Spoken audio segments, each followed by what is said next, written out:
Hello, everyone. My name is Stanley St. Rose, and today we're going to be talking about the tale of Sinuhe. Now, before I go into this topic, please remember to leave a like, subscribe, and/or comment so that the channel can continue to grow. Now, the tale of Sinuhe, very important tale here, very interesting tale. This is Egyptian literature. There's a lot to be learned within this account of Sinuhe. Sinuhe is a high-ranking official.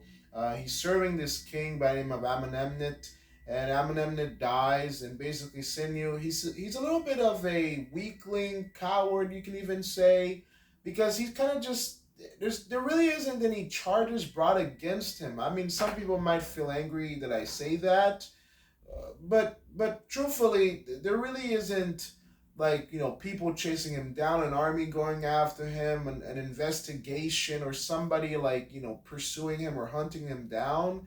It's just that the king dies that he was serving, and he feels like he might be charged with something or be punished in some sort of way. So he just flees. He leaves Egypt and flees the country. He settles in the land of Canaan. He becomes a very successful warrior and herdsman in the land of Canaan. This is we're also talking about Israel, Palestine, that general region, the land of Canaan, and basically Senyu lives there for a very long time. He gets married. He has kids. He has property, money, wealth, power, all of the prides that men love to seek and to have in life. And then when he starts to get old, only when he starts to get old, this is why I kind of say he's a little bit of a coward, and a little bit weak, because he only decides to go back to Egypt when he's kind of older in age, when he's had children, when he's enjoyed his life, when he's gotten married, when he's lived his life, when he's made his money. So he had his full enjoyment of life.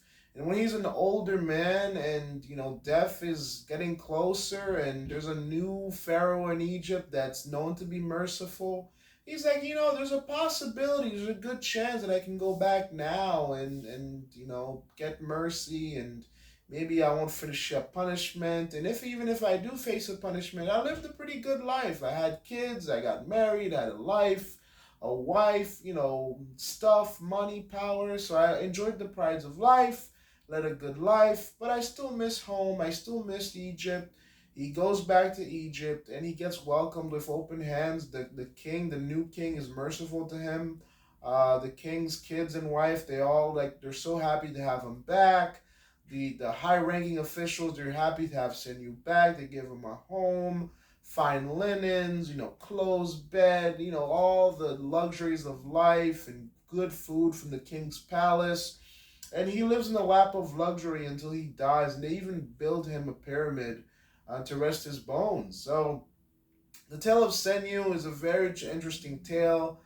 Sinuhe is, a hardworking individual. He's a little bit, he's not untrustworthy, we can say, because he's so timid and fragile and weak in terms of he's so afraid of punishment that he spent half of his life, or pretty much the entirety of his life, in a foreign land, in the land of Canaan, and he only comes back home when he gets close to death, when he's enjoyed all the prides of life, and he's like, okay, I should go back home now, and maybe I'll get some mercy, maybe I'll have a good life, and I do miss my nation.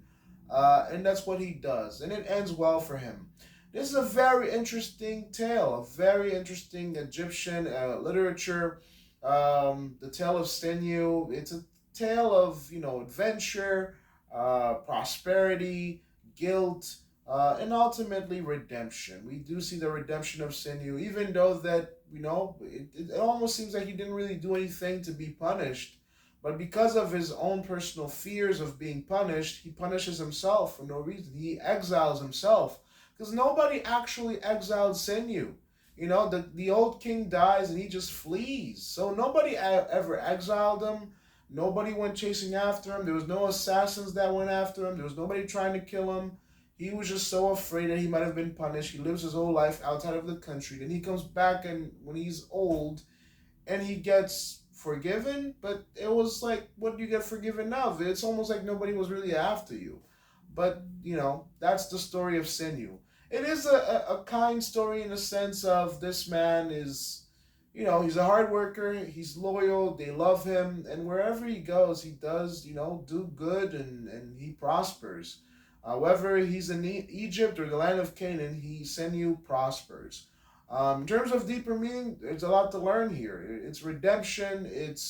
Well, sometimes I feel like you do have to face your fears. Sometimes it's not good to just be scared because even though he lives a good life in the land of Canaan, I feel like there's this remorse of not living in Egypt his entire life because he loved his country. So he does suffer in the sense of not being with his native people. But again, I think what truly made him have his life that the way that he had it was because, well, he was too afraid to just face life as it is. Yeah. So I do feel like there's a little bit of weakness. There's a little bit of timidness. There's a little bit of shyness, of scaredy catness, I guess you can say. But ultimately, he does make it back home, and he is redeemed. So we can even take this story as a story of redemption as well. That's my summary analysis of the Tale of Sinew. Please remember to leave a like, subscribe, and/or comment, and I'll see you guys in the next video.